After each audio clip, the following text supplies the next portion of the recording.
संपासाठी all India ग्रामीण डाक सेवा युनियन, नॅशनल युनियन ग्रामीण डाक सेवा अकोला विभाग वतीने दिनांक 12 डिसेंबरपासून मेन पोस्ट ऑफिस अकोलासमोर बेमुदत संप। संपाच्या प्रमुख मागण्या: GDS कर्मचाऱ्यांना 8 तासाचे काम देऊन नियमित कर्मचारी म्हणून घोषित करावे, विभागीय कर्मचाऱ्यांप्रमाणे पगारी रजा, घर भाडे, शिक्षण भत्ता, TADA पेन्शन, मेडिकल सुविधा लागू कराव्यात, अशा विविध मागण्यांकरिता दिनांक 12 डिसेंबर 2023 पासून ऑल इंडिया ग्रामीण डाक सेवा युनियन, नॅशनल युनियन ग्रामीण डाक सेवा अकोला विभाग कर्मचारी संप करीत आहेत। ग्रामीण डाक सेवक संघटना तसेच नॅशनल ग्रामीण डाक सेवक संघटना नवी दिल्ली यांच्या CHQ यांच्या आदेशाने ग्रामीण डाक सेवक संघटना अकोला वतीने दिनांक 12/12/2023 पासून विविध संप सुरू आहे।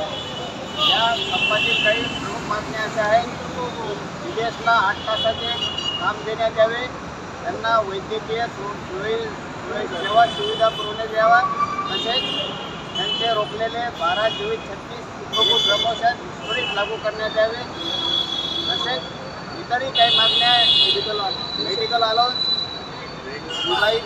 विभागीय कर्मचाऱ्यांप्रमाणे पगारी रजा, वैद्यकीय सुविधा, आरक्षण या आदी मागण्या मान्य कराव्यासाठी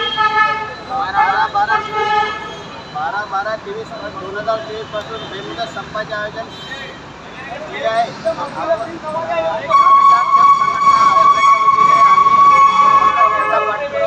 करत आहोत।